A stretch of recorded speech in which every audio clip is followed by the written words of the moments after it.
Bonjour et bienvenue sur cette cinquième vidéo sur les fonctions. Jusqu'à maintenant, nous avons parlé des fonctions simples, puis des polynômes, et enfin des dérivés. Aujourd'hui, nous allons parler des primitives et des intégrales. Donc, pour revoir les dérivés, on a vu quelques dérivés qui étaient relativement simples, celle de fonction de la forme a fois x puissance n, et on a donc vu que en utilisant cette petite formule qu'on a découvert, on peut calculer que la dérivée d'une fonction constante, c'est 0. La dérivée d'une fonction de la forme ax, c'est a. La dérivée d'une fonction de la forme ax carré, c'est 2ax, etc., etc. Je l'ai même appliqué aux racines et à la fonction inverse. Et vous voyez que, suivant la même logique, la même petite formule, on peut trouver les dérivées relativement facilement. Donc c'est bien beau de trouver les dérivées, mais qu'est-ce que c'est l'inverse d'une dérivée? C'est dans le nom. On commence avec une dérivée, et ben son inverse, c'est la fonction originelle. Donc l'inverse d'une constante, c'est ax. L'inverse de ax, c'est ax carré, etc., etc. On peut donc en déduire la formule générale. Si vous avez une dérivée qui est de la forme ax puissance n, l'inverse de la dérivée, ce sera ax puissance n plus 1, le tout divisé par n plus 1. Bon, je commence à arriver à mes limites avec les termes, donc il va falloir que je commence à utiliser des nouveaux termes avant d'aller un peu plus loin. Donc on a vu cette histoire de coefficient directeur d'une équation de ligne, que c'était simplement la différence entre les coordonnées verticales sur la différence entre les coordonnées horizontales, entre deux points. Là, on va commencer à prendre des différences qui sont de plus en plus petites, infiniment petites en fait.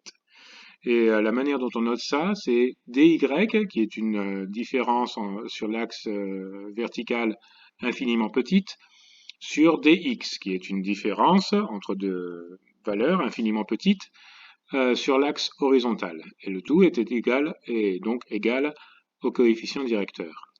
Maintenant que j'ai fait cette petite précision sur le vocabulaire, je vais réécrire mes dérivés. On a une équation de la forme y est égal à ax, sa dérivée, dy sur dx, ce sera a. Une équation de la forme y est égal à x carré, sa dérivée, c'est dy sur dx est égal à 2ax, etc., etc. Et la primitive, c'est exactement l'inverse. Simplement, il faut résoudre dy sur dx pour dy, et en prenant la primitive, ce qui est l'inverse d'une dérivée, la primitive des deux côtés, on se retrouve avec y d'un côté et ax de l'autre. Même chose pour les autres exemples. Une petite note à propos de cette manière de faire. Attention, si vous avez une équation de la forme y est égal à 6x moins 0,8 x carré plus 54. Sa dérivée, c'est facile à trouver, c'est dy sur dx est égal à 6 moins 1,6 x. Maintenant, si on prenait la primitive de ce qu'on vient de trouver là, ça devrait nous donner normalement l'équation originale. Et c'est vrai, 6x moins 0,8x carré, c'est la même chose que ce qu'on avait à la base, mais il y a la constante qui a disparu. La constante, quand on prend la primitive, il n'y a pas moyen de pouvoir l'évaluer. Elle est là, il faut bien le reconnaître, il faut bien la mettre, mais on ne connaît pas sa valeur. Mais bon, c'est pas tellement important puisque on va éviter le problème en utilisant ce qu'on appelle les intégrales. Avant de commencer à parler d'intégrales, je vais essayer de vous montrer ce qu'on essaie de faire. Imaginez qu'on ait une courbe et on souhaite savoir qu'est-ce que c'est l'air en dessous de cette courbe. On pourrait diviser cette courbe en plein de petits rectangles dont la base serait d'une certaine largeur, delta x, et la hauteur varierait selon f de x. Et en prenant la base et la hauteur de chacun de ces rectangles, et en calculant leur aire, et en faisant la somme de toutes ces aires, on aurait une valeur pour l'air en dessous de cette courbe. Bon, mais évidemment, il y a plein de petits espaces qu'on louperait, et donc ce ne serait pas vraiment une manière précise de faire. La solution, c'est de prendre des plus petits rectangles, en réduisant la largeur de delta x, la réduisant à un tel point qu'elle devient infiniment petite. Et on l'appelle donc dx. Et si on évalue f de x à chacun de ces dx, et on calcule l'aire de chacun de ces rectangles avec ces deux valeurs, et on fait la somme, eh bien, on aura donc l'aire en dessous de la courbe. Faire la somme entre deux points en utilisant des largeurs infiniment petites, des x, ça s'appelle prendre l'intégrale. Ça, ce symbole, ça veut dire intégrale. Et le théorème fondamental du calcul infinitésimal, c'est ce qu'on est en train de faire, c'est l'intégrale de a et b de ma dérivée, multipliée par dx, est égale à sa primitive au point final moins sa primitive au point initial. Alors là, je suis un petit peu perturbé parce que cette formule, en fait, c'est pas canon, c'est pas la formule officielle. En fait, on commence à utiliser des termes un petit peu différents.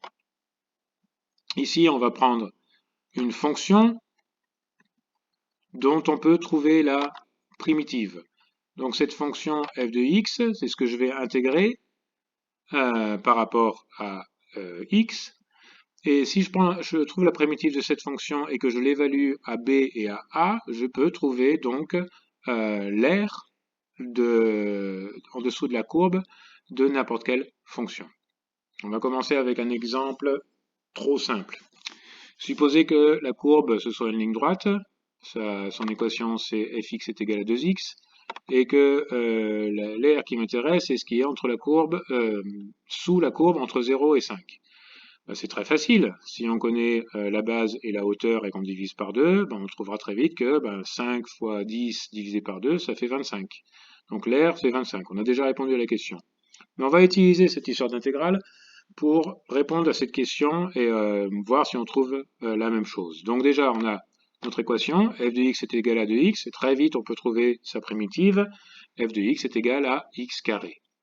Donc, si je fais ma petite stratégie où je découpe la forme, l'aire, en petits rectangles de largeur dx, et qu'à chaque fois j'évalue f de x, et que je fais la somme, ben je trouverai à peu près l'aire totale.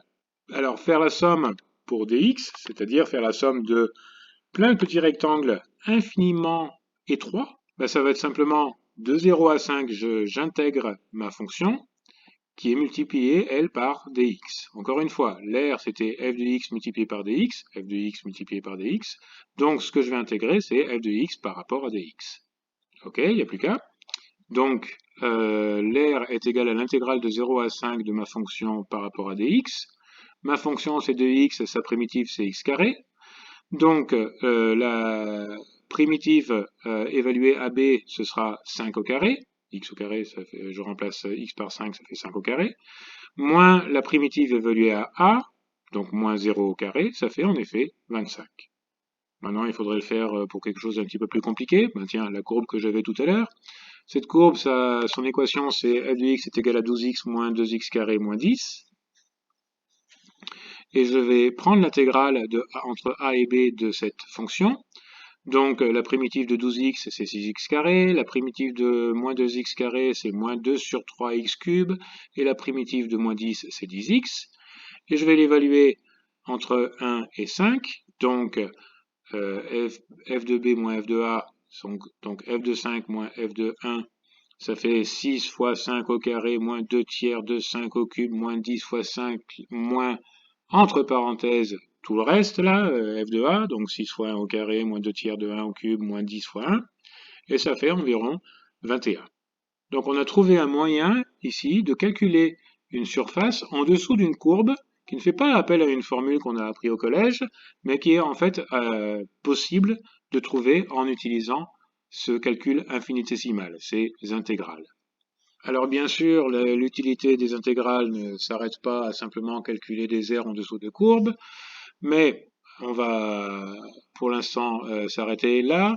Ce qu'il faut retenir, c'est que si vous avez une fonction de la forme f de x est égale à ax puissance n, sa primitive sera ax puissance n plus 1, le tout divisé par n plus 1. Et la deuxième chose à retenir, c'est le théorème fondamental du calcul infinitésimal, c'est-à-dire que l'intégrale de a en ab d'une fonction par rapport à une variable x, par exemple, est égale à sa primitive évaluée à b moins sa primitive évaluée à a. Alors aujourd'hui, pour la feuille de calcul, on va se faire une petite machine à trouver les primitives de fonctions de la forme ax puissance n. Donc j'ai déjà mis en place ma fonction originale. Par exemple, ici, c'est 3x puissance n. J'ai fait en sorte qu'il y ait une case qui va avoir mon coefficient a et une case qui aura mon exposant n. Et ici, ben, je dois juste calculer le coefficient, le nouveau coefficient et le nouvel exposant de la fonction, de la primitive de cette fonction. Donc, on va commencer par l'exposant. L'exposant, c'est simplement n plus 1 et n, dans mon exemple ici, c'était 0. Donc, je vais lui dire égale ça plus 1. Donc, mon nouvel exposant sera 1. Et pour mon coefficient, en voyant ma petite formule, ben, le coefficient ce sera a, mais le tout divisé par n plus 1. Et n plus 1, je vais juste le calculer. C'est pas grave, je vais quand même suivre la formule. Égal a, il est ici. Je divise par parenthèse n plus 1. Et voilà, ça me donne une réponse. Alors je peux changer l'exposant maintenant. Je vais lui donner un exposant 1. Donc on vérifie que ça fonctionne bien. 1 plus 1, ça fait bien 2. Et 3 divisé par 1 plus 1, ça fait bien 1,5. Donc, c'est bon, ma petite machine fonctionne. Maintenant, c'est pas super joli. Vous avez vu, quand je mets un 0, ça met x exposant 1. Mais on sait que x exposant 1, c'est juste x. Donc, ça serait bien de lui dire, si g3 plus 1 est égal à 1, c'est bon, il n'y a pas besoin d'écrire quoi que ce soit. Donc, guillemets, espace, guillemets. Par contre, si c'est pas égal à 1, alors tu me le calcules et tu me le donnes ici. Tu me donnes le résultat ici. Et voilà. Je sais que c'est 1, mais j'ai demandé à la feuille de calcul de ne pas me l'écrire quand c'est juste 1. Alors la raison pour laquelle j'ai pas pris le résultat de ce calcul ici, ici, c'est que si jamais je faisais ça, lui il penserait, la feuille de calcul, dans ce calcul-là, penserait que ça c'est égal à 0. Alors c'est pas égal à 0, c'est égal à 1. Donc on va simplement séparer les deux calculs pour pouvoir rendre le petit outil joli tout en évitant les problèmes. Maintenant, une dernière chose dont je veux parler, c'est ça serait quoi si l'exposant était égal à 0,5? Alors c'est quoi ça un exposant 0,5? Exposant 0,5, c'est simplement, attendez que je mette la petite formule, insertion objet, x puissance 1,5, c'est la même chose que 0,5, ben c'est ce qu'on appelle, dans le langage courant, la racine carrée. Par contre, il y a une chose que ce petit outil ne va pas pouvoir faire.